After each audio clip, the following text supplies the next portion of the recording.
waktu bersama-sama di kasih-Mu ya Tuhan Yesus, sehingga kami boleh memandang wajah-Mu melalui pujian sembah kami kepadamu Tuhan, melalui firman Tuhan, bahkan melalui pengakuan dosa kami dan kredo yang kami ucapkan ya Tuhan Yesus. Terima kasih Bapa, kami minta pimpinan Roh Kudus atas hati dan pikiran kami, sehingga apa yang kami lakukan hari ini tidaklah sia-sia, melainkan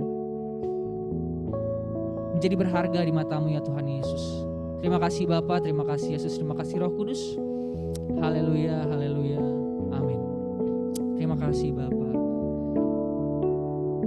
Kita akan mulai dengan sebuah lagu kasih-Mu, karya-Mu nyata dalam hidupku.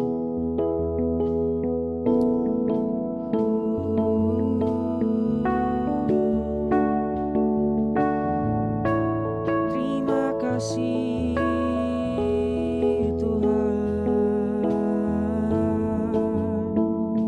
Kaulah harapan dalam kehidupan kami Tuhan Yesus. Kasih-Mu, karya-Mu nyata dalamku. Kau pegang hidupku, Kau pegang hidupku dalam tangan-Mu. Darah-Mu, salib-Mu tebus hidupku. Nama-Mu yang berkuasa Tuhan, nama-Mu berkuasa, sanggup bangkitkan. Bersama-sama kita katakan, harapanku di dalam-Mu, hanya Kau Yesus kuatku. Ku percaya, ku aman dalam-Mu.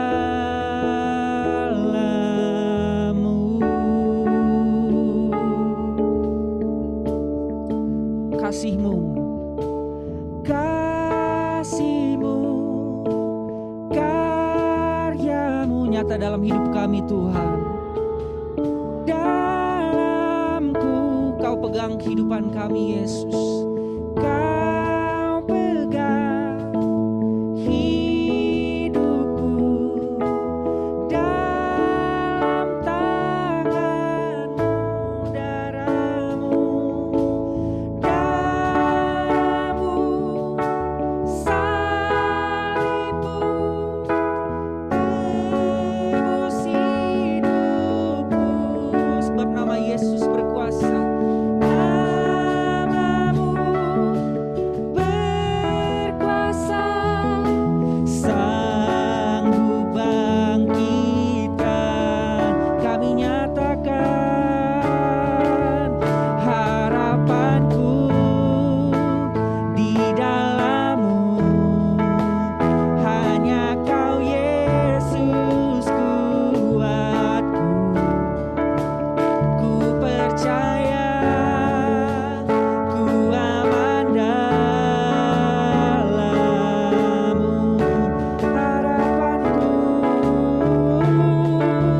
Harapanku di dalam-Mu, hanya Kau Yesus kuatku. Ku percaya, ku aman dalam. Sekali lagi Tuhan, kami menyatakan harapan kami dalam-Mu Yesus. Harapanku di dalam-Mu, hanya Kau Yesus kuatku. Ku percaya, ku aman dalam-Mu.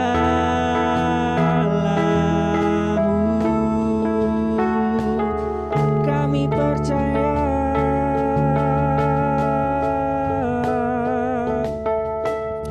Ya Tuhan, Kaulah satu-satunya harapan dalam kehidupan kami. Sebab itu kami mau katakan, tak pernah pernah gagal rencanamu dalam kehidupan kami ya Tuhan Yesus. Haleluya.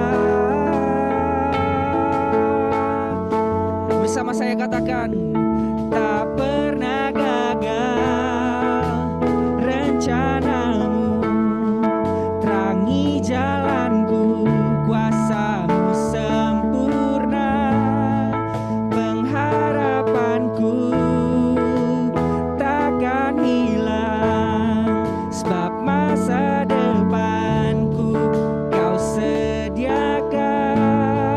Tak pernah gagal rencanamu, terangi hidupku, kuasamu sempurna, pengharapanku takkan hilang, sebab masa depanku dalam-Mu, harapanku di dalam-Mu, hanya Kau Yesus kuatku. Ku percaya, ku aman dalam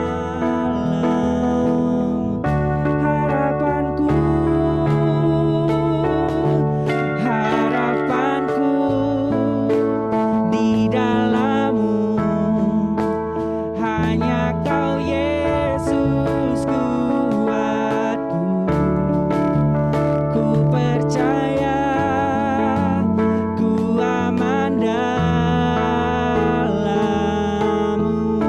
Ku percaya dalam-Mu. Ku percaya, ku aman dalam-Mu. Ku percaya, ku percaya, ku aman dalam-Mu.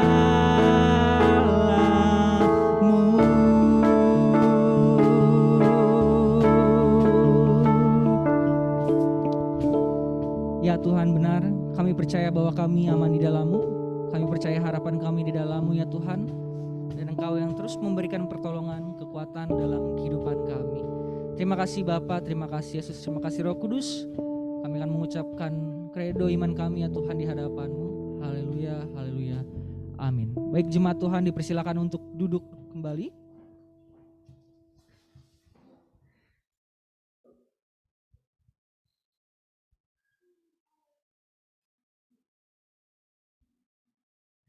Sebelum saya membacakan pengakuan iman kita, pengakuan iman rasuli, saya ingin kembali mengingatkan bahwa pertolongan kita ada dalam nama Tuhan yang menjadikan langit dan bumi, dan dalam nama Bapa, Putra, dan Roh Kudus. Amin.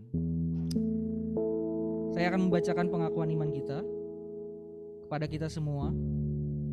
Pengakuan iman rasuli yang kita percaya bersama-sama kepada Allah Tritunggal kita. Aku percaya kepada Allah, Bapa yang Maha Kuasa, Khalik langit dan bumi, dan kepada Yesus Kristus anaknya yang tunggal, yang dikandung daripada Roh Kudus, lahir dari anak darah Maria, yang menderita di bawah pemerintahan Pontius, disalibkan, mati dan dikuburkan, turun ke dalam kerajaan maut, pada hari yang ketiga bangkit pula dari antara orang mati, naik ke sorga, duduk di sebelah kanan Allah, Bapa yang Maha Kuasa, dan aku percaya kepada Roh Kudus, gereja yang kudus dan am, persekutuan orang kudus, pengampunan dosa, kebangkitan daging, dan hidup yang kekal. Amin. Baik, saya undang kita untuk bangkit berdiri kembali. Bersukacita hari ini untuk memuji Tuhan. Amin. Amin. Kita percaya bahwa bukan hanya kita saja manusia yang memuji Allah, tapi langit dan bumi seisinya juga bersama-sama dengan kita memuji dan membesarkan nama Tuhan.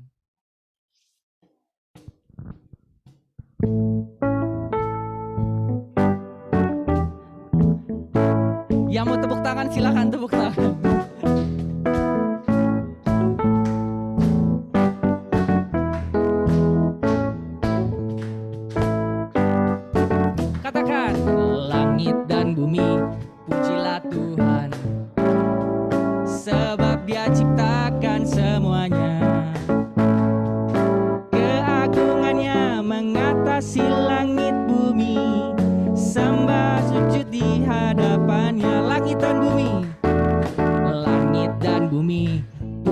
Tuhan, sebab Dia ciptakan semuanya. Keagungannya mengatasi langit bumi, sembah sujud di hadapannya. Ku puji, ku sembah, ku puji, ku sembah Yesus Kristus Sang Penebusku. Ku puji, ku sembah, ku puji, ku sembah Yesus Tuhan dan Rajaku. Katakan haleluya. Haleluya. Amin. Haleluya. Amin. Haleluya. Amin. Haleluya. Amin.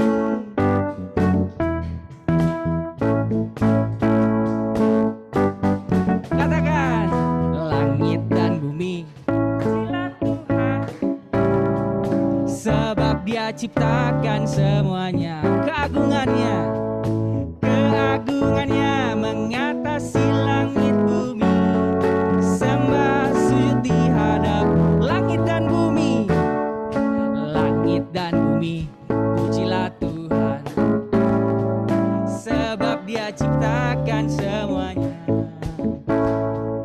Keagungannya mengatasi langit bumi, sembah sujud di hadapannya. Dan ku puji, ku sembah, ku puji, ku sembah Yesus Kristus Sang Rajaku. Ku puji, ku sembah, ku puji, ku sembah Yesus Tuhan dan Raja. Ku puji, ku sembah, ku puji, ku sembah, ku puji, ku sembah Yesus Kristus Sang Penebusku. Ku puji, ku sembah, ku puji, ku sembah Yesus Tuhan dan Raja. Bersama saya, haleluya. Haleluya. Amin. Haleluya. Amin. Haleluya. Amin. Haleluya. Amin. Haleluya. Haleluya. Amin. Haleluya.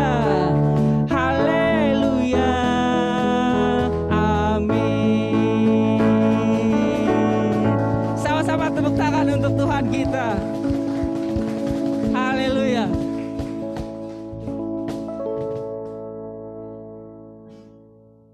Oke, masih semangat untuk menyembah Tuhan, menyanyikan lagu-lagu untuk Tuhan, amin. Boleh lihat kiri kanan dulu, kasih senyuman yang paling cantik dan paling ganteng ya. Wow, luar biasa melihat wajah-wajah Allah dari rekan-rekan kita. Baik, supaya tidak terlalu lelah, silakan duduk. Maaf Bapak Ibu, saya suruh bangkit berdiri, duduk ya.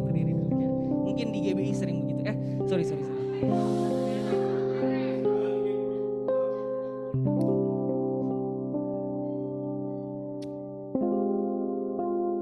Terima kasih Tuhan untuk pertolongan-Mu, bahkan kehadiran-Mu dalam kehidupan kami. Terima kasih Engkau tidak pernah meninggalkan kami ya Tuhan, sekalipun kami terus-menerus lari dari hadapan-Mu ya Tuhan Yesus. Tapi dengan sebuah kepolosan kami belajar ya Tuhan Yesus untuk terus mendekat, belajar untuk mengenal-Mu ya Tuhan dalam kekurangan kami, dalam pengetahuan kami yang bahkan tidak sampai untuk mengenal Engkau ya Tuhan Yesus. Terima kasih untuk anugerah-Mu ya Tuhan, sehingga kami boleh mengenal-Mu dalam momen-momen kehidupan kami, lewat rekan-rekan kami ya Tuhan, bahkan lewat ibadah hari ini ya Tuhan Yesus. Terima kasih Bapa, terima kasih Yesus. Haleluya.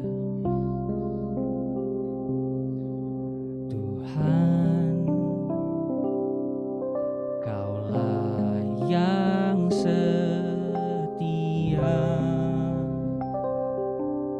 pernah meninggalkan apapun keadaan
Engkau tahu yang terbaik bagiku. Jalanmu mengatasi jalanku. Ku perlu Kau tuntun setiap langkahku. Rancanganmu lebihi rancanganku.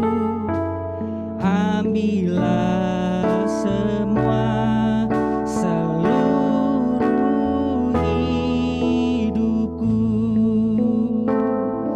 Mari kita katakan dari awal, Tuhan Kau melayakkan aku. Tuhan Kau melayakkan aku untuk ambil bagian, untuk ambil bagian dalam setiap rencanamu.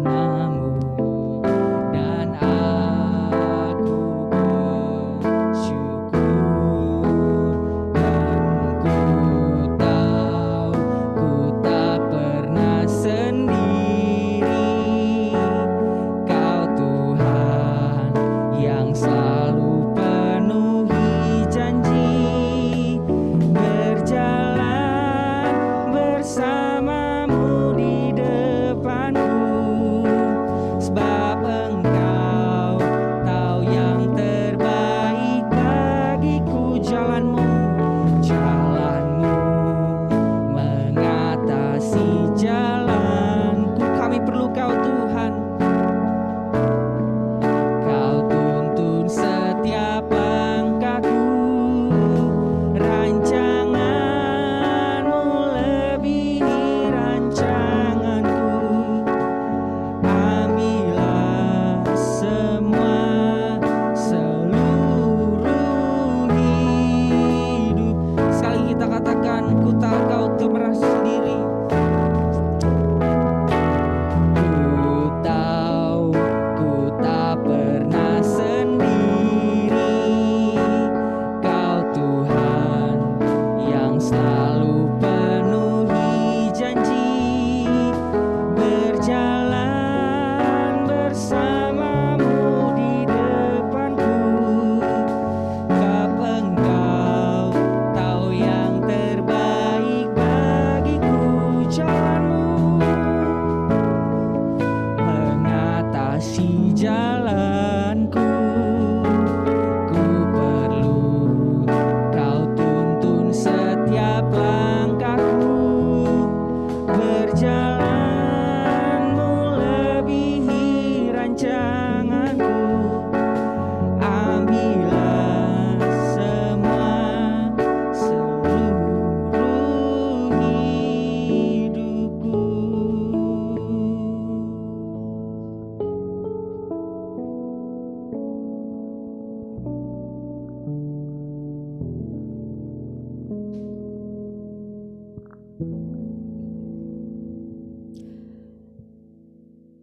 Satu Yohanes pasal 1 ayat 9. Jika kita mengaku dosa kita, maka Ia adalah setia dan adil, sehingga Ia akan mengampuni segala dosa kita dan menyucikan kita dari segala kejahatan. Pengakuan dosa adalah mimpi buruk yang menyiksa seseorang karena ia harus menyelidiki dirinya sendiri sekaligus mengakui dosa yang ia lakukan secara sadar maupun tidak, dan yang secara sengaja maupun yang tidak sengaja. Namun harus diingatkan bahwa kita melakukan pengakuan dosa bukan karena terpaksa, namun karena sadar bahwa kita manusia berdosa memang membutuhkan rahmat Allah. Dan karena itu izinkan saya mengorbankan rasa malu dan takut saya di momen pengakuan dosa ini, menjadikan mimbar ini sebagai ruang bagi saya untuk menjadi paling rapuh dan mengakui di hadapan Allah, saudara-saudari, dan di hadapan diri sendiri bahwa saya bergumul dengan dosa iri hati. Karena iri hati membuat saya merasa tidak cukup dengan apa yang saya miliki dan haus dengan pujian orang lain terhadap diri saya. Karena iri hati membuat saya merasa selalu berkompetisi dengan orang di sekitar saya. Karena iri hati saya selalu marah pada Tuhan dan pada diri saya sendiri. Kenapa saya tidak bisa mendapatkan hal tersebut, tetapi mereka bisa, orang lain bisa? Karena iri hati saya membanding-bandingkan keluarga saya dengan keluarga orang lain.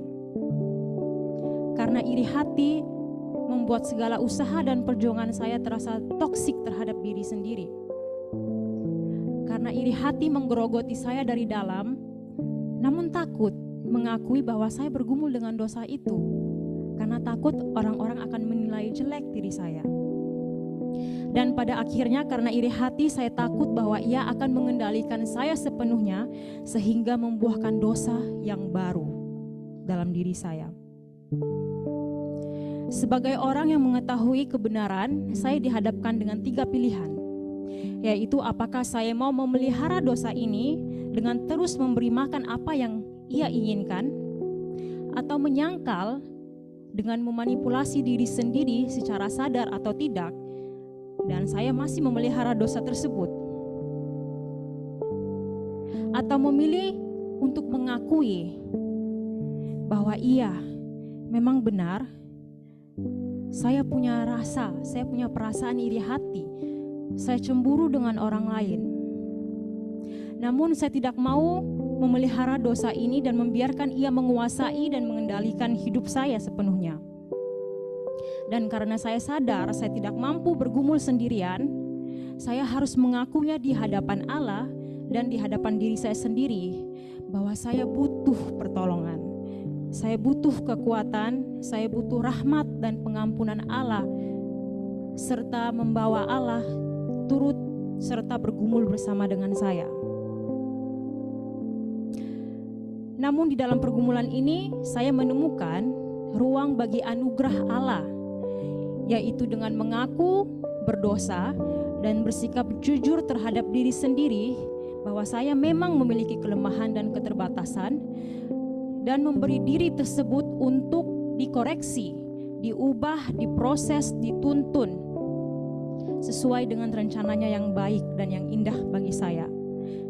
Sehingga pengakuan dan pertobatan sehari-hari harus menjadi gaya hidup saya, walau saya tahu hal ini tidak mudah dan tidak membuat saya lebih benar, tidak membuat saya lebih sempurna dari sesama. Namun setidaknya hal ini membantu saya untuk membiarkan dosa ini tidak mengendalikan kehidupan saya. Dalam Mazmur pasal 51, kasihanilah aku ya Allah menurut kasih-Mu. Hapuskanlah pelanggaranku menurut rahmat-Mu yang besar. Bersihkanlah aku seluruhnya dari kesalahanku, dan tahirkanlah aku dari dosaku. Sebab aku sendiri sadar akan pelanggaranku. Aku senantiasa bergumul dengan dosaku. Sesungguhnya dalam kesalahan aku diperanakan, dalam dosa aku dikandung ibuku. Sesungguhnya Engkau berkenan akan kebenaran dalam batin, dan dengan diam-diam Engkau memberitahukan hikmat kepadaku. Mari kita berdoa. Mari kita lihat ke dalam diri kita masing-masing.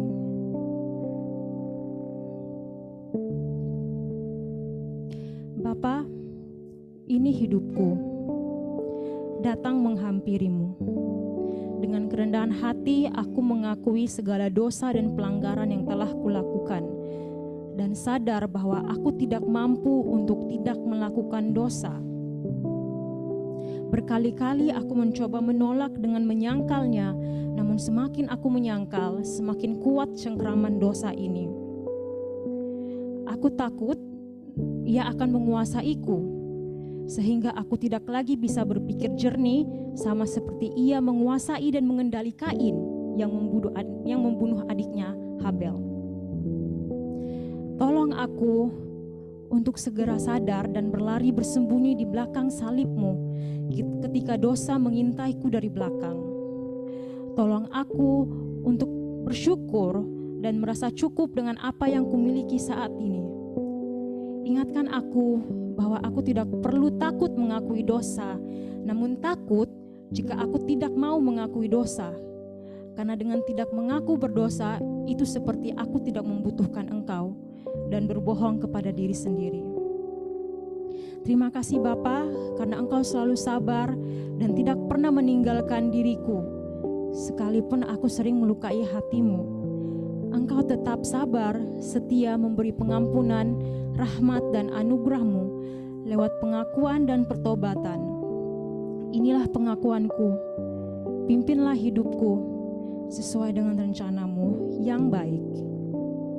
Aku menyerahkan diri ini ke dalam tuntunan dan tangan pengasihan-Mu, hanya di dalam nama Bapa, Putra, dan Roh Kudus. Amin.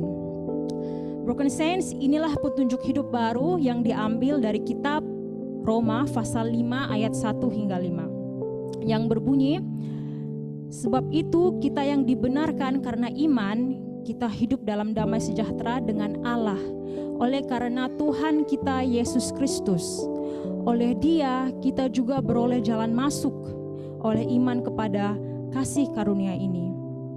Dan di dalam kasih karunia ini kita berdiri dan kita bermegah dalam pengharapan akan menerima kemuliaan Allah. Dan bukan hanya itu saja, kita malah bermegah juga dalam kesengsaraan kita, karena kita tahu bahwa kesengsaraan itu menimbulkan ketekunan, dan ketekunan menimbulkan tahan uji, dan tahan uji menimbulkan pengharapan.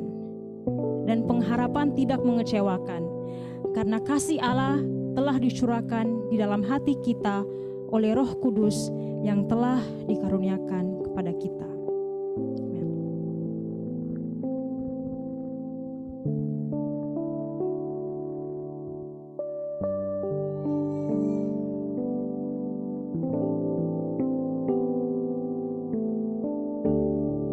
Terima kasih Tuhan Yesus.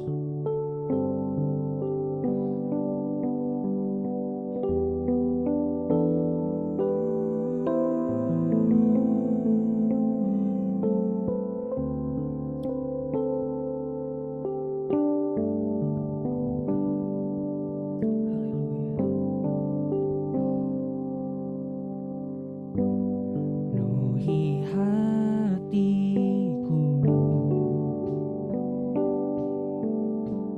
dengan hadir-Mu,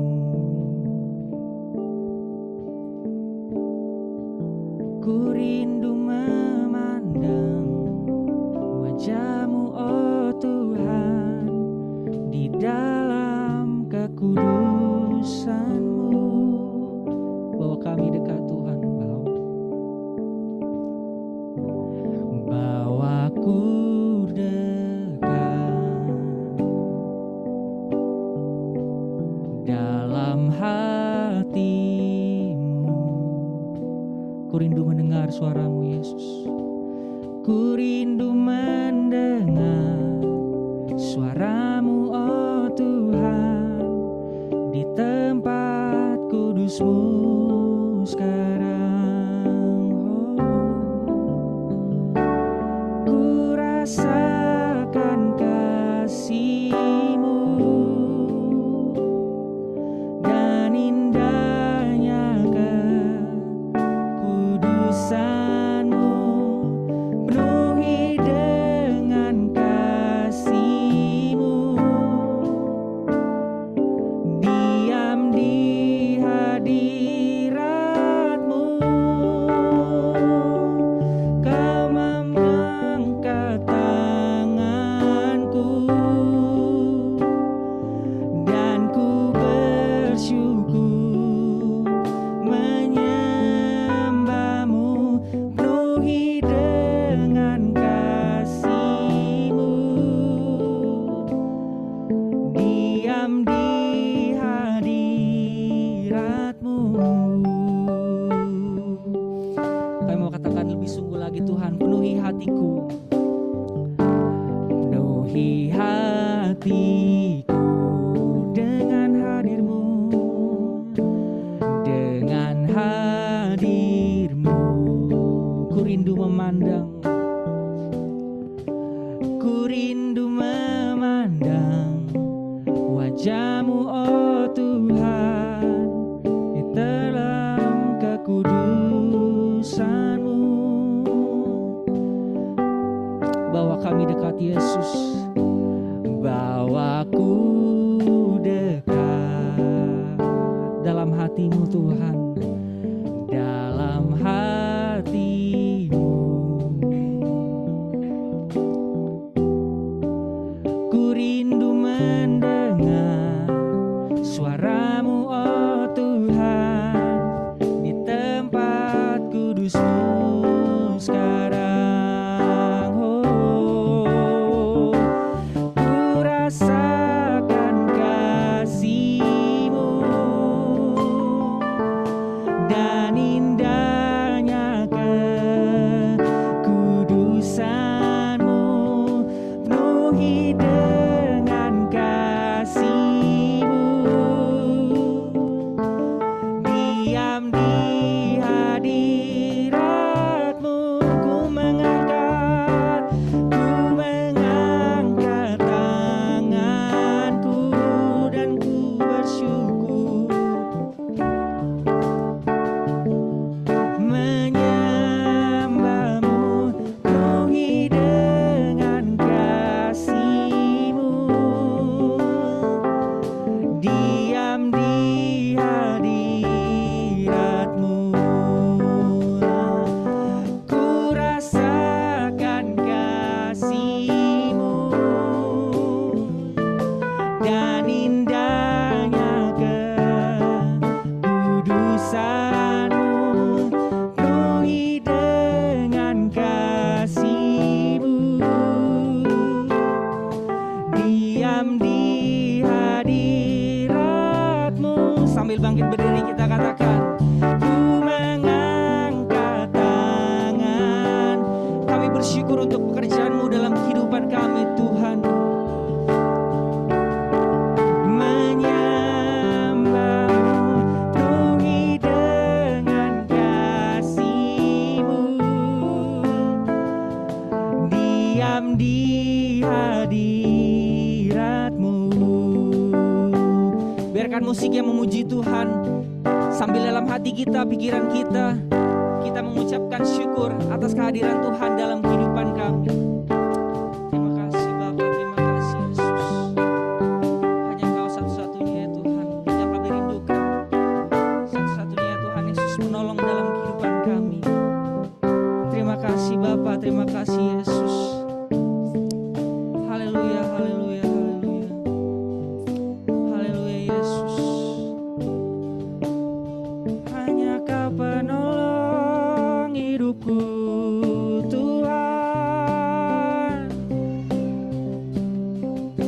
Ku mau diam dalam hadirat-Mu, dalam kasih-Mu yang besar. Terima kasih, terima kasih.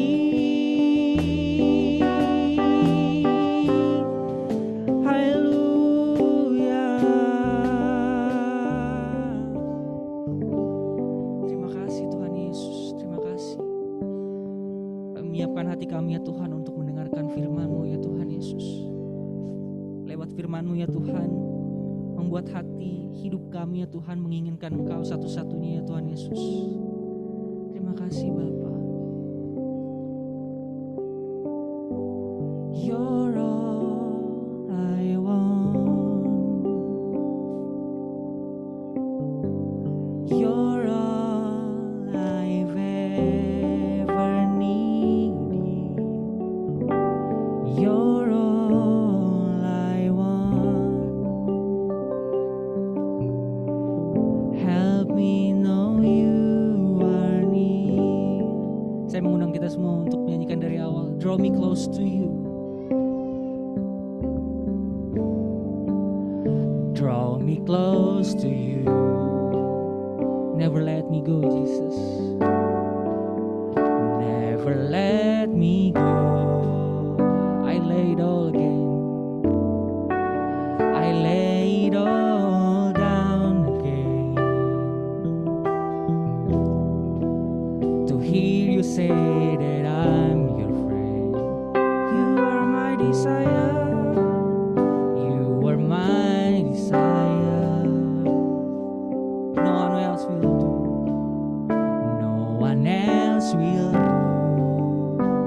nothing else can take your place.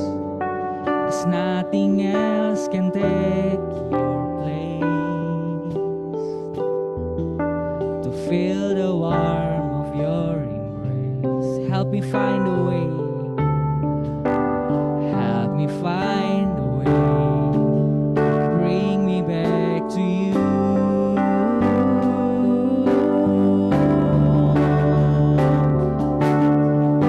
You're all I want. You're all I've ever needed. You're all. Help me know you are near. You're all I want. You're all I want. You're all I've ever needed. You're all I want. Help me know you are near. Help me know you are near. Help me know you are near. Sekali kita katakan. Help me know you are near. Silakan duduk, Broken Saints. Mazmur 3, Mazmur Daud ketika ia lari dari Absalom anaknya. Ya Tuhan, betapa banyaknya lawanku. Banyak orang yang bangkit menyerang aku. Banyak orang yang berkata tentang aku, baginya tidak ada lagi pertolongan daripada Allah. Tetapi Engkau, Tuhan, adalah perisai yang melindungi aku.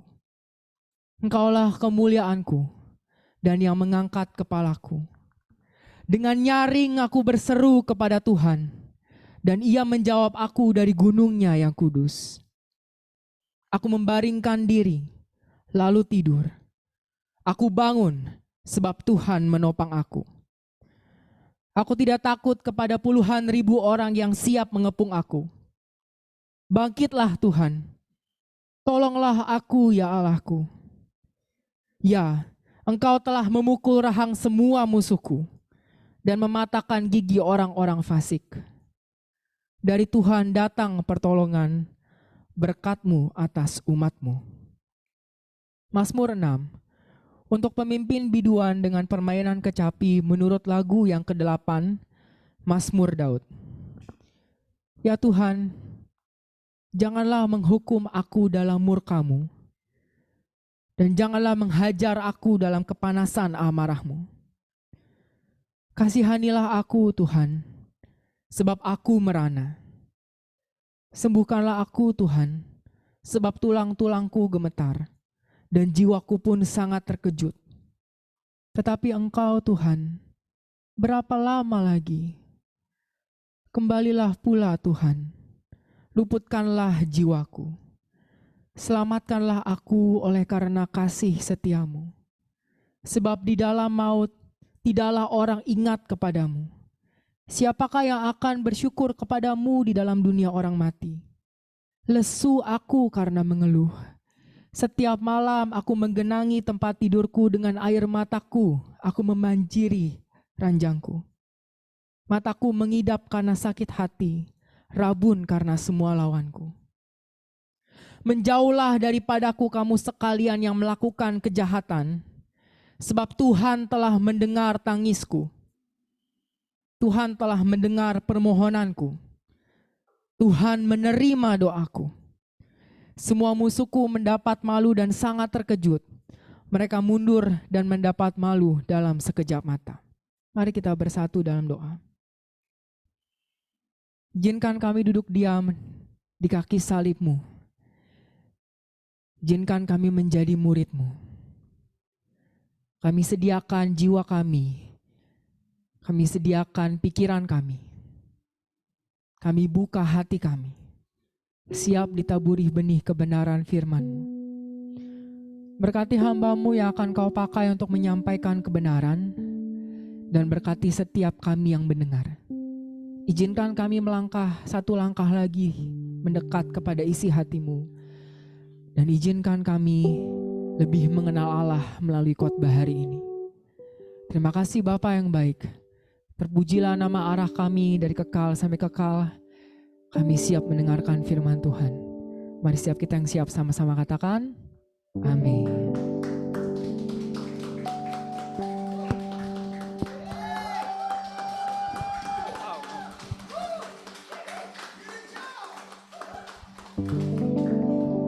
Santai. Shalom teman-teman sekalian, Broken Saints. Sebelum saya berkhotbah, izinkan saya membawa salam hangat dari jemaat GB Bless Impact Generation, Pak Gembala beserta jemaat. Tadi meninggalkan rapat Paskah kami dan buru-buru ke sini dan mau kemana? Mau ke RLC. Salam buat teman-teman RLC dari GBB. Rekan-rekan sekalian, saya dapat tema yang menurut saya bukan cuma menantang tapi juga pergumulan pribadi sebenarnya, tapi biasanya saya pikir ini lebih baik disampaikan oleh orang-orang yang lebih psychological thought gitu ya, ketimbang orang-orang yang mungkin lebih konstruktif teologi, tapi it's okay. Izinkan saya membawakannya dari sisi yang agak mungkin sisi lain dari sebuah perjalanan iman saya sama Tuhan dengan judul Let Go and Let God, The Art of Surrender. Kalau teman-teman perhatikan sekitar 23 tahun yang lalu kira-kira ya, ada sebuah jurnal internasional yang menerbitkan sebuah artikel berjudul Surrender to God, an Additional Coping Style. Kalau teman-teman tahu coping itu kan menangani ya. Ada diskursus yang agak lama sebenarnya 23 tahun yang lalu tentang apakah surrender itu masuk ke dalam coping style, kira-kira gitu. Karena kalau kita bicara coping style secara umum ya, secara psikologi, mungkin nanti teman-teman yang bergerak di konseling yang lebih banyak akan menjelaskan, biasanya cuma ada dua arahnya kan. Yang pertama itu kan sebenarnya bicara soal problem fokus gitu ya. Orang-orang yang fokusnya menyelesaikan kepada problem, penyelesaian masalah, solusi dan sebagainya. Tapi jalur kedua biasanya adalah emotion focus. Nggak tentu langsung ke problemnya, tapi oke, sebentar, kamu tenangkan diri dulu, misalnya ya perbaiki emosimu dulu, atur regulasi emosimu dan baru ke masalahnya mungkin ya. Jadi ada dua jalur seperti itu secara besar, secara general, tapi pertanyaannya adalah kalau gitu bicara berserah, masuk kemana? Kalau jalurnya cuma dibagi dua begitu, apakah masuk ke dalam problem fokus atau ke emotion fokus? Kira-kira itu pertanyaannya. Maka ini Anna Wong McDonald dan Richard L. Gorsuch gitu ya, susah namanya, menuliskan sebuah artikel yang sangat baik dan di dalam tulisannya mereka menyebutkan sebuah statement tentang surrender yang menurut saya ini baik dan sudah ditemukan 23 tahun yang lalu ternyata. Mereka bilang bahwa, ini kemana? Ke sini? Oke. Surrender itu bukan cuma penantian yang pasif, untuk agar Tuhan membereskan atau mengurusi semua hal yang kita punya gitu ya. Sebaliknya, rather kata dia, ini memerlukan sebuah pilihan aktif. Ini saya suka banget kalimatnya. Pilihan aktif untuk melepaskan kehendak seseorang kepada aturannya Tuhan. Wah, ini gak suka ya kalau kita bicara tentang bagaimana kehendak kita dilepaskan agar bisa sejalan dengan kehendak Tuhan. Rasanya bukan hal yang menyenangkan tentunya, bukan hal yang mungkin mengasyikkan gitu ya, tapi hal yang mungkin penuh dengan air mata. Mungkin ada unsur grieving di dalamnya saat kita melepaskan kehendak kita untuk disinkronkan dengan kehendak Allah, dengan aturannya Allah, God's rule itu. Maka lihatlah ini menjadi porsi yang penting dalam pergumulan iman seseorang. Dan izinkan saya untuk membahasnya di dalam dua teks yang saya sandingkan secara bersama-sama yang sudah dibacakan secara baik oleh Ko Chandra tadi ya, oleh Ko CJ tadi, dalam struktur teks Psalm of Lamentation, Mazmur 3 ayat 1 sampai 9, dan juga yang kedua yang saya sandingkan adalah Mazmur 6 ayat 1 sampai 11. Kalau Broken Saints sekalian perhatikan baik-baik, lihatlah bahwa ternyata di dalam struktur dari Psalm of Lamentation ini memiliki tiga hal yang mirip gitu ya. Yang pertama adalah introduction ya, pembukaan. Dua-duanya ada pembukaan, lalu di dalam setelah pembukaan ada doa dan keluhan-keluhan yang disampaikan. Mazmur 3 ayat 1 sampai 9 bicara bagaimana Daud ketika dia dikejar oleh Absalom, anak kandungnya sendiri. Dan Mazmur 6 bicara bagaimana ada kesakitan-kesakitan fisik, jasmani dan juga kesakitan jiwa yang tampaknya dimunculkan oleh pemazmur. Tapi doa dan keluhan itu nggak cuma stop sampai sana dan berujung ternyata kepada keyakinan. Doa, keluhan berakhir kepada keyakinan dan tentu akibatnya sendiri. Oleh sebab itu izinkan saya memaparkannya secara lebih jauh agar kita bisa perhatikan bersama-sama. Kita bahas dulu dalam Mazmur 3 ayat 1 dan 9 ya, bagaimana dimensi doa dan keluhan ini ternyata memunculkan dimensi relasional. Kalau kita perhatikan ini kan bicara soal Daud yang melarikan diri, meninggalkan kerajaan karena dikejar anaknya, Absalom, betul ya. Ini hal yang tentunya bukan cuma melelahkan gitu, tapi juga ada kepedihan emosional. Bagaimana mungkin anaknya yang dia cintai, yang dia kasihi itu benci dan memusuhi dirinya. Maka kalau kita bisa paham tentang orang luar benci kita, it's fine mungkin. Tapi kalau orang dalam, orang yang kita kenal, internal kita, benci kita, musuhin kita, ini kepedihan emosional yang tentunya luar biasa. Saya nggak bisa berpikir atau membayangkan bagaimana someday Luther bangkit dan melawan saya. Papa, gak bener. Waduh gitu ya. Kepedihan emosional gitu ya. Dan juga di ayat yang ketiga kita menemukan bukan cuma Absalom yang bangkit melawan dia, juga ada persekongkolan besar dikatakan. Persekongkolan orang-orang yang juga bangkit melawan Daud. Dan tampaknya orang-orang ini berhasil quote and quote gitu ya, tanda kutip, menjatuhkan iman Daud ketika mereka berkata bagi Daud gitu ya, tidak ada pertolongan daripada Allah. Wah, ini kutukan yang luar biasa hebat teman-teman sekalian. Maka kenapa disebut kutukan yang hebat? Karena lihatlah bahwa ternyata bagi seorang yang saleh, dia tidak akan khawatir jika kehilangan nama. It's okay bagi Daud. Tapi kalau kehilangan, dia juga nggak akan khawatir ketika kehilangan popularitas, dia nggak akan khawatir ketika kehilangan pengikut, dia nggak akan khawatir ketika kehilangan followers gitu ya. Tapi bagi orang yang saleh, bagi orang yang kenal isi hatinya Tuhan, ia akan tertekan, saya kasih highlight warna merah di sana, tertekan jika Allah meninggalkan dirinya. Nah ini menarik sekali kita menemukan ternyata di balik seruan berserah kepada Tuhan, minta tolong kepada Tuhan, ada dimensi relasional yang muncul di dalam keberserahan umat beriman.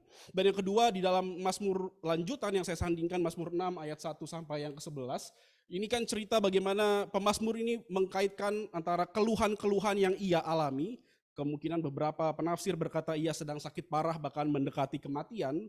Disebutkan ada kata Sheol juga di sana, dan kita lihat di pasal 6 ayat yang ketiga ini beberapa kali ungkapan-ungkapan merana disebutkan. Aku merana, tulang-tulangku gemetar, bahkan di ayat yang keempat jiwaku terkejut ya, ada ungkapan-ungkapan yang disebutkan secara mendalam, dan ungkapan-ungkapan yang ini menunjukkan bahwa sakit yang dialami tidak hanya penderitaan jasmani, tapi juga mempengaruhi jiwanya tampaknya.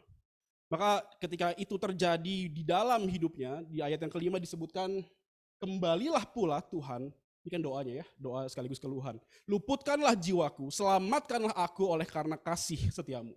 Menarik sekali di tengah rasa sakitnya ternyata pemazmur merasa ditinggalkan oleh Tuhan, sehingga ia meminta agar Tuhan kembali lagi kepadanya. Lagi-lagi dimensi relasional ditunjukkan oleh seorang yang mengerang karena sakit, mengerang karena ditinggal Tuhan, mengerang karena tertekan karena Tuhan tidak ada di hidupnya. Teman-teman sekalian, saya berpikir bahwa dimensi relasional ini tampaknya adalah dimensi yang nggak bisa dilepaskan atau didikotomisasi secara mudah antara let go and let God. Kalau kita bicara soal surrender, ini bukan soal dikotomisasi antara seolah-olah Anda lakukan dulu, kalau nggak bisa baru biarkan Tuhan yang melakukan. Kita bikin dulu, kita usaha dulu, tapi nanti kalau sudah gagal ya sudahlah, biarkan saja Tuhan. Seolah-olah Tuhan ada di depan, ketika kita melakukan gagal maka serahkan kepada Tuhan. Seringkali kita berpikir cara berpikir yang dikotomisasi seperti ini, bukan. Tapi lihatlah ternyata di dalam dimensi relasional dari kedua mazmur yang tadi disandingkan, kita melihat bukan dikotomisasi yang muncul antara let go dengan let God, melainkan God who is always there when everything has to go. Ternyata Tuhan adalah Tuhan yang bukan ada di depan ketika kamu nggak bisa baru serahkan ke Tuhan, ketika kamu kehilangan baru serahkan ke Tuhan, bahkan ketika kamu dan saya kehilangan Tuhan di sana. Bahkan sebelum kita kehilangan Tuhan pun di sana. Saya sedikit terkejut ketika kemarin Memel keguguran, miscarriage gitu ya. Saya minum dulu ya, terlalu berapi-api, on fire buat banyak. Teman-teman, ketika Memel keguguran kemarin ada dua hal yang tersisa. Anaknya nggak ada, sisanya yang lain. Yang tersisa adalah kesedihan yang pertama, dan kedua adalah traumatis. Kenapa? Karena bagi kami ketika keguguran terjadi itu adalah hal yang nggak diprediksi, nggak kepengen sebenarnya. November akhir kami berusaha berpikir, udah ini saatnya kita punya anak kedua. Tadinya kan agak dijaga-jaga tuh, November akhir menjelang Desember, oke kita mulai, bukan program juga lah ya, tapi kami mulai membuka diri buat oke, punya anak kedua it's fine. Dan ternyata di Januari dapat kabar mengandung positif. 2 test pack kita coba, nggak usah sebutin mereknya, gitu ya. 2 test pack kita coba dan akhirnya ke dokter juga dan sebagainya. Oh kami happy, semua orang happy. Kami juga nggak mau kasih tahu banyak orang juga sih sebenarnya, tapi banyak orang happy, kami juga happy. Tapi singkat cerita terjadi sesuatu di dalam minggu yang ke-6, dokter bilang ini janinnya berhenti bertumbuh. Oh ini memukul sekali kepada kami semua dan kami sedih. Sebenarnya yang sedih itu bukan karena kehilangan bayinya saja, tapi part juga yang menyedihkan buat kami adalah bagaimana menjelaskan kepada Luther yang tiap malam udah doain, pegangin perut mamanya dan berkata, Tuhan Yesus tolong dede bayi, bla bla bla bla dengan doanya gitu ya. Dan kami pulang dengan tangisan dan harus gimana jelasin ke nih anak gitu ya. Narasinya apa? Tuhan nggak jadi kirim atau itu mendukakan kami sebenarnya. Dan singkat cerita kami berhasil melewati itu, seminggu matiin medsos, matiin handphone, gak kerja juga seminggu. Ketika kami minta waktu ke kantor, gak mau masuk dan sebagainya. Bahkan 2 dokter kami pakai, bukan cuma 1. Hasil riset, lihat dulu nih dokter lulusan mana gitu ya, anxiety gitu kan, ini dari mana, ini bagus gak. Dan teman-teman itu miscarriage, keguguran perlu dikuret. Ada 2 cara sebenarnya. Pertama kuret atau minum obat tapi mengerang kesakitan seminggu lalu lurus sendiri.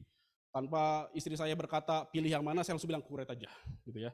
Nggak tega lihat dia sakit mengerang seminggu, ngapain, terus kalau nggak bersih pun harus dikuret lagi, mendingan kuret aja dari awal, benar nggak? Jadi saya memutuskan oke, biaya berapa, sekian belas juta kata dokter. Bukan soal biayanya sih, tapi ini lebih kepada lagi ngedown, lagi sedih, lagi sakit gitu ya, disuruh bayar segitu banyak juga. Oh ini apa gitu ya. Dan teman-teman tahukah bahwa akhirnya tiba-tiba ada seorang temannya Mel dari kampus telepon dan gimana kabar, kamu hamil ya gini nih. Cerita bahwa keguguran Ci, gimana ya Ci gini. Oh saya juga berapa bulan yang lalu dia bilang. Dan dia sarankan bahwa mendingan pakai BPJS, kemudian boleh ngomong BPJS ini, boleh ya. BPJS gitu kan, kemudian ini ntar pilih sendiri. Oke. Berarti ada jalan lain gitu ya, ada jalan lain buat kita ditangani secara baik. Dan saya riset dong, kami riset ke dokter yang terbaik, mana. Oke, dapatlah rumah sakitnya, dokternya kami pilih sendiri dan sebagainya. Kuret, selesai. Yang paling menyedihkan adalah, itu proses menyedihkannya. Dan paling traumatis adalah ketika kami bertanya kepada 2 dokter tersebut. Dokter yang pertama dan dokter yang kedua adalah, kenapa bisa terjadi? How come? Ya, itu pertanyaan yang paling penasaran yang saya ungkapkan ke dokter. Dan dua dokter berkata hal yang sama. Pak, ini nggak ada kaitannya sama ibu yang kurang menjaga. Kami pikir tadinya kan kecapean, nggak bisa ngejaga rahimnya nggak atau gimana. Enggak, ini dari awal. Pembuahan yang dari awal yang kurang bagus dan kebetulan sampai dokter bilang gini, entah bisa disebut untung atau tidak, ini kata dokternya ya, tapi kebetulan rahimnya ibu ini selektif. Jadi begitu ada benih yang kurang bagus, dia harus berhenti bertumbuh sendiri. Tanpa harus disuruh berhenti, dia berhenti tumbuh sendiri. Kalaupun tumbuh nih akan jadi gak bagus, cacat lah atau apalah, disable dan sebagainya gitu ya. Maka dia memberhentikan dirinya sendiri kata dia. Maka dia bilang ini mesti disebut untung atau tidak, nggak tahu kata dia. Tapi ya ini yang terjadi. Nah, kami bingung dalam artian kalau begitu, kalau problemnya adalah pembuahan, berarti kan kromosom.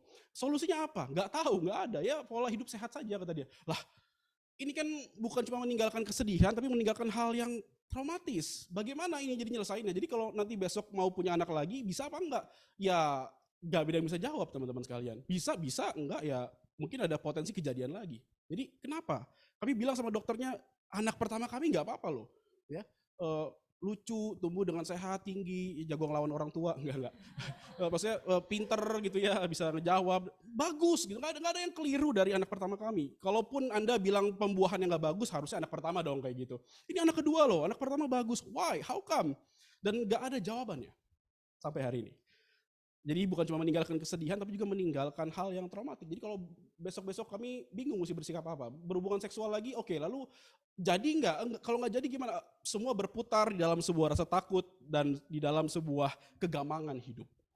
Tapi dalam doa pengerja di gereja kami, di gereja kami ada doa pengerja, by the way for your information. Too much information juga ya.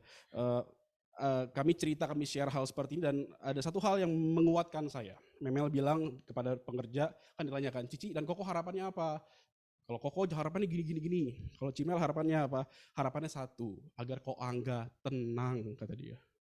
Berarti problemnya gue. Teman-teman, dari sini saya belajar hal yang penting di dalam perjalanan iman saya. Kalau God adalah God who is always there when everything has to go, maka dengan kata lain, berserah itu nggak pernah bersifat second option. Melainkan hadir dalam bentuk first order dalam perjalanan grieving kita.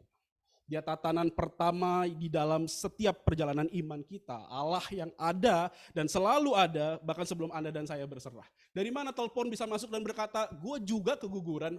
What? Lu pakai ini aja. Dokternya ini kok diurusin gini. Selesai masalahnya. Sebelum saya bertanya dan menyerahkan kepadanya setiap kegamangan dan kegalauan hidup saya, Tuhan menghampiri saya dulu. Tuhan menyapa saya lebih dulu untuk mengatakan, hey, I'm here. Maka berserah bukan second option seperti yang banyak orang berkata, kalau lu gak bisa baru lu serahin sama Tuhan. Ini bukan dikotomisasi antara let go and let God. Tapi ini soal God who is always there when everything has to go. Maka ini bukan second option. Surrender adalah first order dalam iman kita. Allah yang selalu ada lagi dan lagi. Saat Anda dan saya bahkan gak bisa berkata-kata, ingin berserah sama Tuhan. Dan saya ingin membawa ini menjadi lebih dalam lagi ketika kita bandingkan dengan kisah Ayub sebenarnya. Kalau kita perhatikan dalam kisah Ayub ada 3 bentuk sastra. Kalau teman-teman perhatikan belajar PL, kita akan menemukan tentu yang paling terkenal Ayub masuk dalam sastra hikmat. Kayak Amsal, Pengkhotbah gitu ya. Tapi juga bukan cuma masuk dalam sastra hikmat, ada bentuk sastra kedua yaitu individual lament di dalamnya.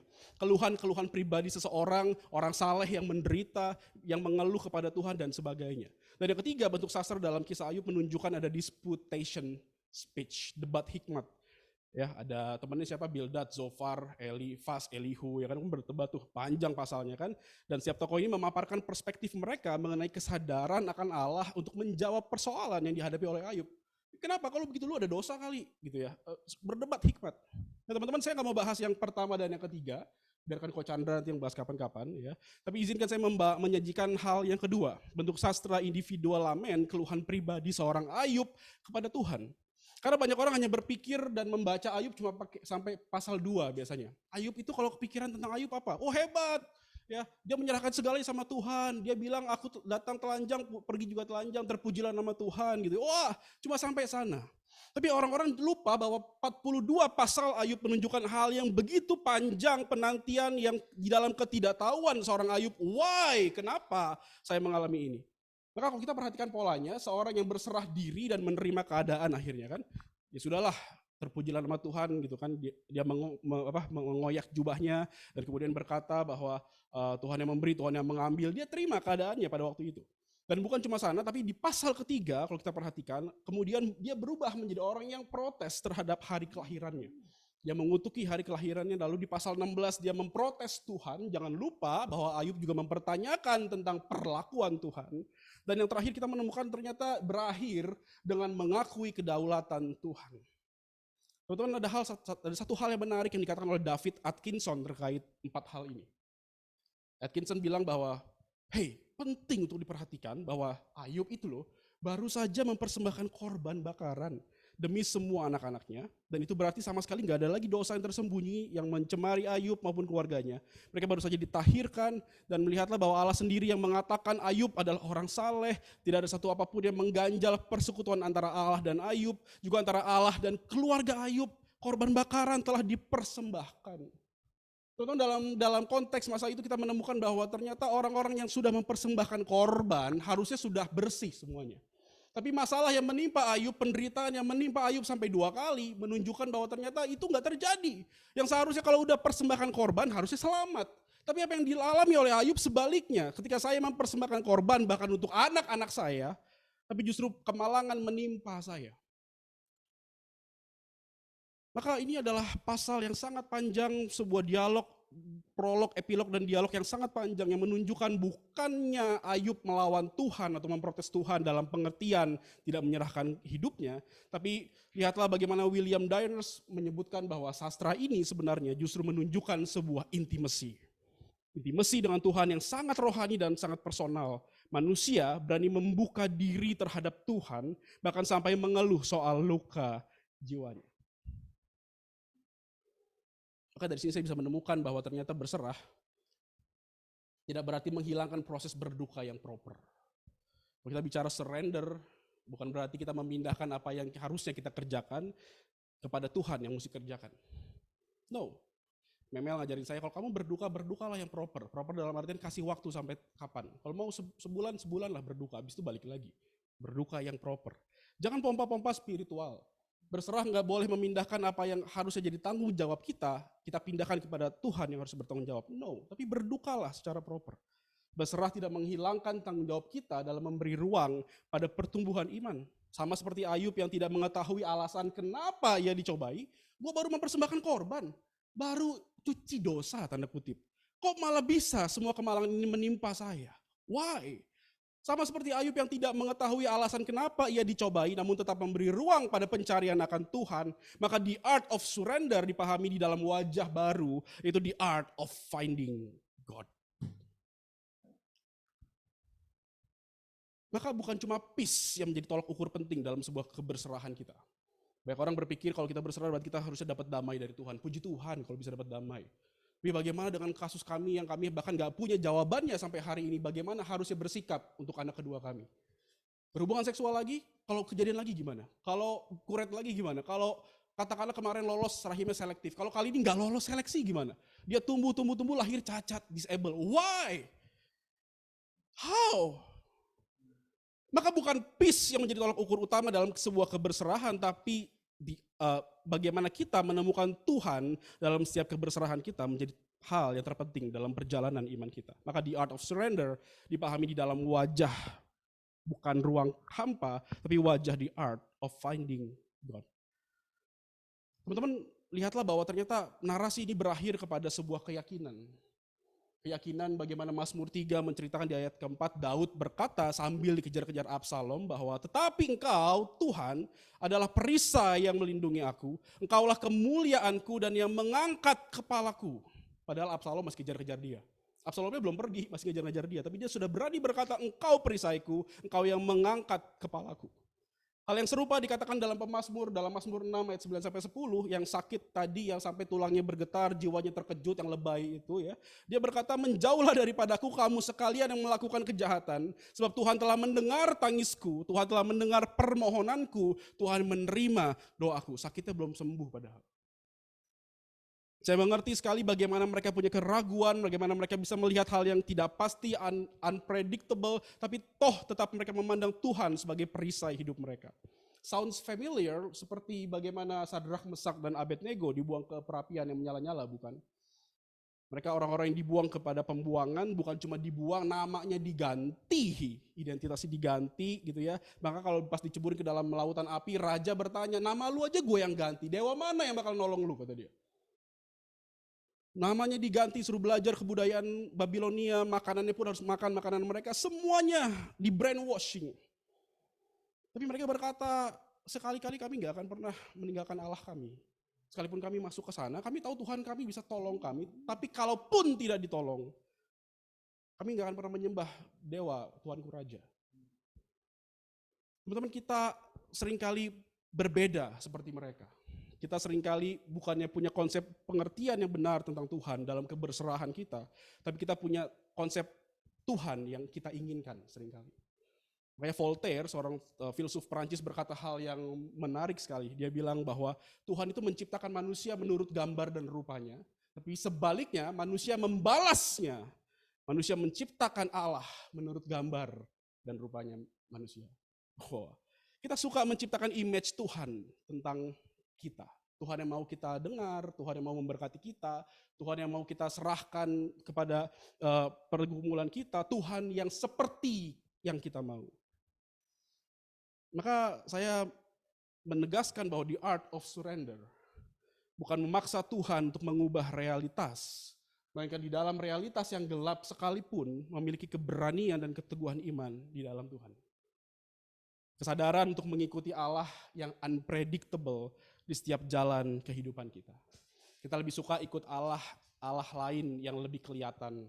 Kita lebih suka lihat ilah-ilah lain yang mungkin lebih clear. Tapi kita nggak suka ikut Allah yang unpredictable itu. Sampai khotbah ini berakhir, saya dan Mel masih nggak punya jawabannya. Bagaimana kami harus bersikap untuk program hamil kedua. Tapi setidaknya di depan mimbar sini kami ingin mengatakan bahwa kami juga sama mengikuti Allah yang unpredictable itu. Allah yang gak bisa kami kira-kira. Allah yang gak tahu bagaimana ke depannya, tapi dia menunjukkan jalan pelan demi pelan. Ini bukan soal punya anak atau tidak, ini bukan soal dapat damai sejahtera atau tidak. Ini soal Allah yang bersama dengan kita, dan kita yang menemukan Allah di dalam kegelapan hidup kita. Saya mau ajak teman-teman ambil handphonenya masing-masing. Keluarkan handphone kalian.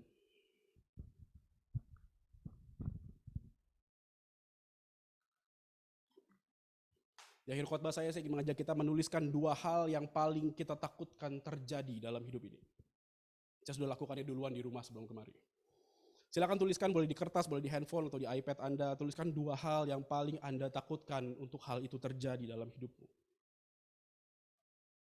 Saya berikan waktu 3 menit untuk kita merenung bersama-sama. Sambil grup PAW mungkin boleh tolong bantu. PAW bisa nulis sambil main gitar? Nggak bisa. Oke. Dimaafkan. 2 hal yang paling menakutkan dalam hidupmu dan kamu gak pengen banget itu terjadi.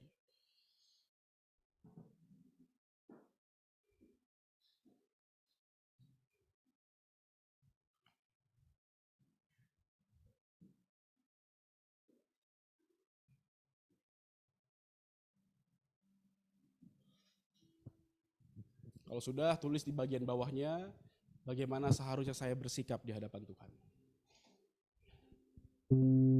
Tulis di bawahnya aja, bagaimana seharusnya saya bersikap di hadapan Tuhan.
Khotbah saya dengan kesimpulan apapun, saya ingin menutup khotbah saya dengan pergumulan justru.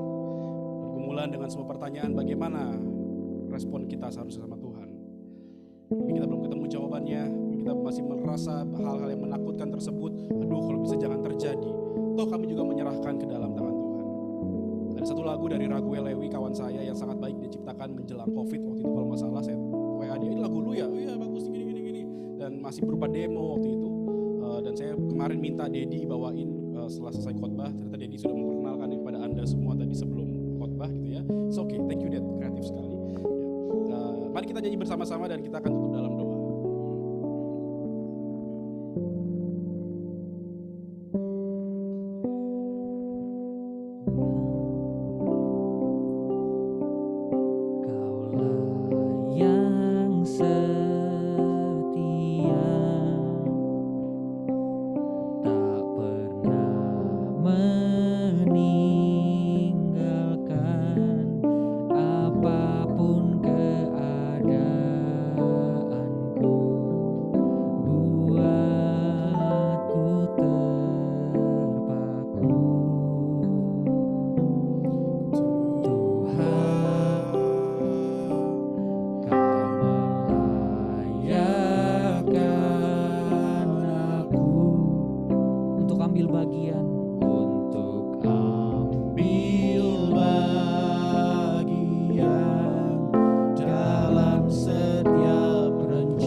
tengah misteri yang tak terselami oleh akal kami, bahkan di tengah seluruh pergumulan yang kami tahu ini menakutkan dan juga menekan hidup kami menyerahkan segalanya kepada Tuhan. Bahkan sebelum kami menyerahkan segalanya, Tuhan yang ada di sana. Tuhan menanti kami, menunggu kami, bersama dengan kami. Allah yang menyapa kami itu terus bersama dengan pergumulan-pergumulan kami. Maka ajar kami hari ini untuk melewati grieving dan setiap pergumulan hidup kami selayaknya umat beriman. Bukan seperti dunia yang mengatakan bahwa menyerahkan segalanya agar kami mendapat damai, agar kami mendapat hal-hal yang mungkin hanya kami inginkan, tapi kami menghempaskan Allah di dalamnya. Tapi hari ini kami belajar ternyata the art of surrender bukan berdiri di ruang hampa, tapi justru berada di dalam sebuah wajah. Wajah yang bersinar itu yang mengatakan kepada kami the art of finding God. Ada panggilan untuk menemukan Tuhan dalam keberserahan kami. Ada panggilan untuk menemukan Allah yang tak terselami itu di tengah misteri yang kami juga tak bisa pahami. Kami bersyukur buat ibadah hari ini, berdoa kiranya Tuhan yang menuntun agar iman kami semakin hari semakin growing sama Tuhan. Menyerahkan seluruh teman-teman RLC, baik yang hadir onsite ataupun yang di virtual, Tuhan yang boleh menolong mereka, agar mereka boleh terus bergumul, berjalan bersama dengan Tuhan. Menemukan Tuhan di tengah misteri-misteri kehidupan. Kami berdoa Tuhan yang tolong Khotim sebagai gembala, juga rekan-rekan yang pelayanan hari ini, seluruh pengurus Tuhan yang berkati, Tuhan yang boleh memimpin mereka agar boleh menjadi gereja Ecclesia Viatorum, gereja yang terus bergerak dan terus bergerak. Berkati Abati, Pak Ed dan rekan-rekan kerja, Tuhan yang terus pimpin, agar Abati boleh terus besar di tangan Tuhan, bukan untuk memuliakan diri sendiri, tapi juga untuk memberkati banyak orang, jadi alat perpanjangan tangan Tuhan. Menyerahkan hidup kami ke dalam tangan Tuhan, demi Kristus kami berdoa, haleluya. Amin. Tuhan Yesus memberkati rekan-rekan.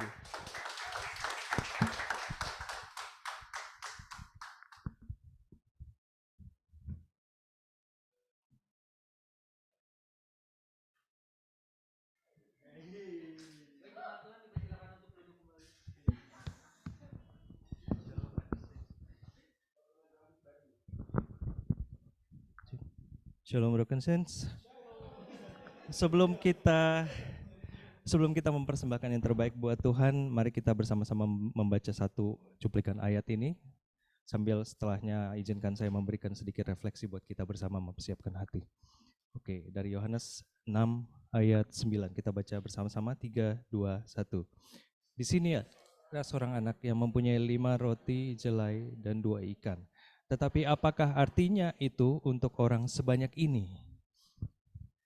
Ekspresi teologis kita terkait persembahan seringkali didasarkan pada asumsi bahwa kita, komunitas kita, para pengajar kita memahami sebagian atau semua yang perlu kita pahami mengenai persembahan.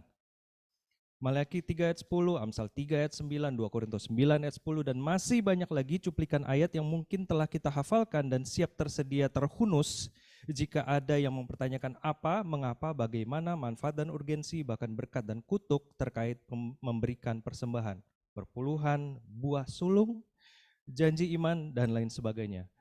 We've understand the mechanics, we've got all angles covered. Ada yang memaknai Yohanes 6 ayat 9 ini sebagai ajakan agar kita pede untuk memberi, terlepas dari apa kekurangan ataupun kerapuhan yang kita miliki. Ada yang memaknainya sebagai janji bahwa Allah dalam kemahakuasaannya akan mengubah keterbatasan kita menjadi suatu hal yang luar biasa, ajaib, dahsyat, yes, yes, dan yes. Dan ada pula yang memaknai akhir dari kisah perikop ini bahwa para pelayan Tuhan akan berkecukupan, bahkan berkelimpahan dalam kehidupan dan misi pelayanan mereka. Perlu dicatat, saya tidak menegasi atau mengkontradiksikan penafsiran ataupun komentar di atas.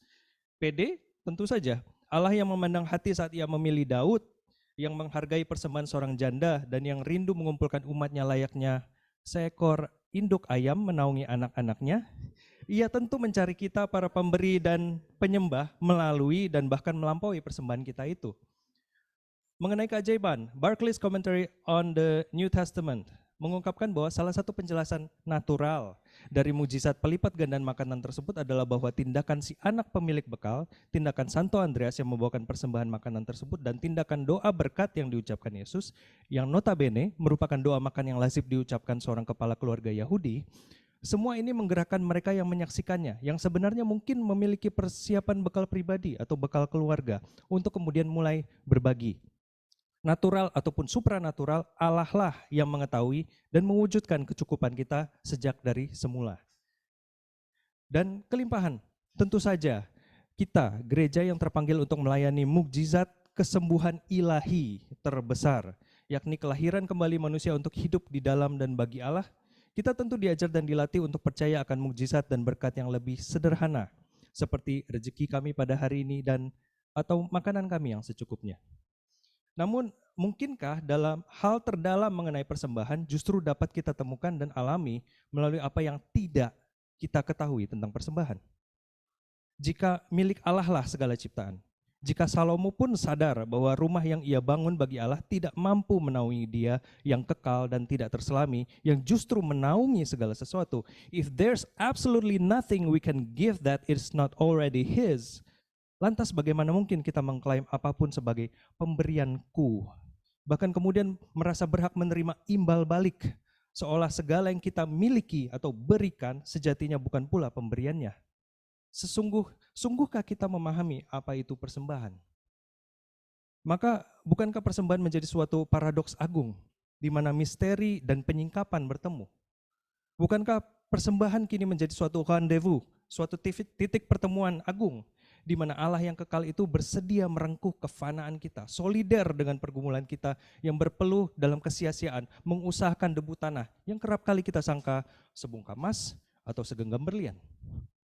Bukankah persembahan menjadi momen sakral saat di dalam kairos agung Allah kita menjadi satu dengan Kristus yang juga mempersembahkan dirinya, satu-satunya persembahan yang tidak diciptakan, a complete other, yang dalam kodratnya yang tak terhampiri siapapun telah memutuskan untuk menghampiri kita, yang lewat salib dan kebangkitannya menyatakan kekuatan Allah yang menyelamatkan kita. Bukankah kurban persembahan Kristus itulah yang memaknai persembahan kita? Dan keselamatan paripurna dalam Kristus itulah yang menjadi alasan alih-alih tujuan persembahan kita. Adalah manusiawi untuk bertanya apakah 5 roti dan 2 ikan saya cukup bagi keluarga saya? Bisakah cukup untuk umat Tuhan di RLC?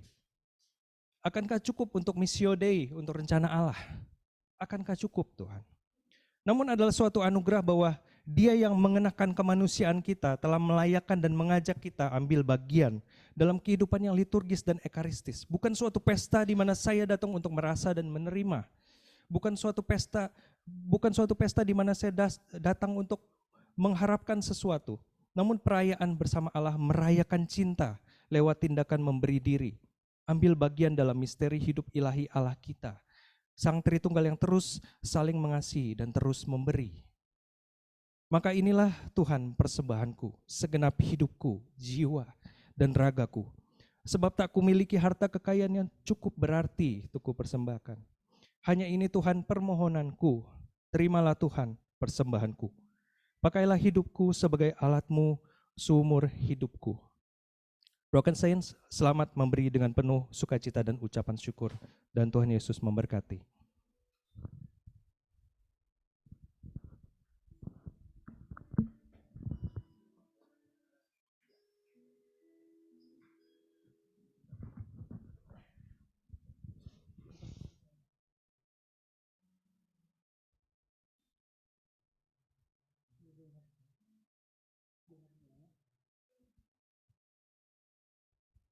Baik, di depan ada Bang BCA Digital, silakan transfer langsung ke. Iya.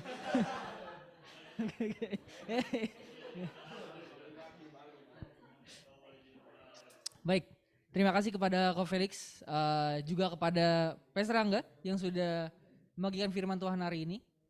Selanjutnya kita akan bacakan pengumuman. Adakah pengumuman? Oke. Jadi welcome to our new naik.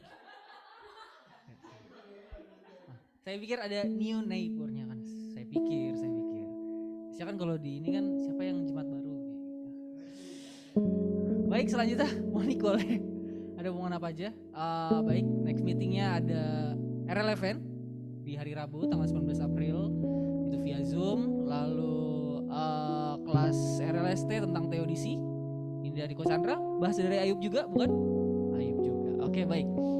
Terus di RLC 2 minggu lagi ya ini. 2 minggu lagi Jumat 7 April di Wis Ngopi Gading Serpong.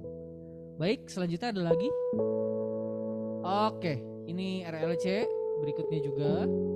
Oh, ada Easter Sunday-nya ya di Alpha Beauty. Easter Sunday. Jumat ya.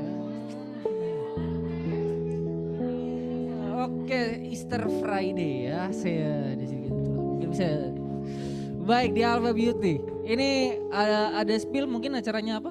Oh, tidak ada? Oke.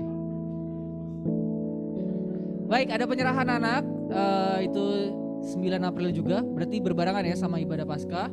Terus silakan daftarkan diri Anda kepada Pastor Timothy untuk penyerahan anak. Baik, selanjutnya. Oke, sudah ya. Baik. Oke, saya mau bertanya, mungkin ada yang baru pertama kali datang atau baru pertama kali ibadah? Siapa namanya mungkin? Siapa kak namanya kak? Hah? Ibu Yeti. Oke, karena hari ini saya Wela ikutin sesuai kebiasaan saya, sama-sama kita bilang halo Bu Yeti, selamat datang di RLC. Ya, selamat join di RLC dan kami mengundang kita semua, mengundang Kak Yeti untuk datang lagi di RLC berikutnya tanggal berapa? Tanggal 7 ya? 7, tanggal 9 ya? Iya, Jun Tagung, betul. Baik, Tuhan. Oke, kita akan mengakhiri ibadah kita hari ini. Saya undang kita semua untuk bangkit berdiri. Ku nyanyi Hosana bagi Rajaku yang duduk di tahta. Aku muliakan dan ku agungkan, Kau layak disembah. Ku nyanyi Hosana bagi Rajaku yang duduk di tahta. Aku muliakan dan ku agungkan, Kau layak disembah. Sing it one more time. Ku nyanyi Hosana bagi Rajaku yang duduk di tahta. Aku muliakan dan ku agungkan, Kau layak disembah. Kau layak disembah. Kau layak disembah.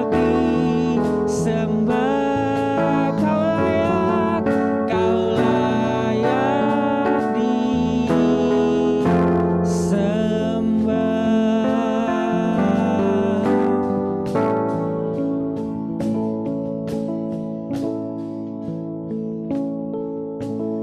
Kami bersyukur pada Tuhan yang memberikan kami kesempatan pada hari ini untuk beribadah bersama-sama. Namamu yang dimuliakan di tengah-tengah kami ya Tuhan, namamu yang diagungkan. Jemaat Tuhan, arahkanlah pandanganmu kepada Tuhan. Harapkanlah bahwa dalam hidupmu, setiap langkahmu, Tuhan selalu mendampingimu, Tuhan selalu mengiringimu. Terimalah berkat yang turun mengalir dari tahta Allah Bapa. Cinta kasih dari Tuhan Yesus Kristus memampukan kita untuk berjalan menuruti perintahnya.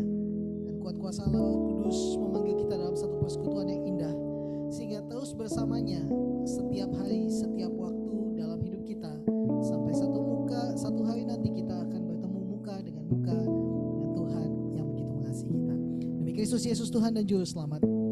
Berdoa dan mengucap syukur. Semua yang mengasihi Tuhan sama-sama kita katakan amin. Selamat hari Minggu, Tuhan Yesus memberkati.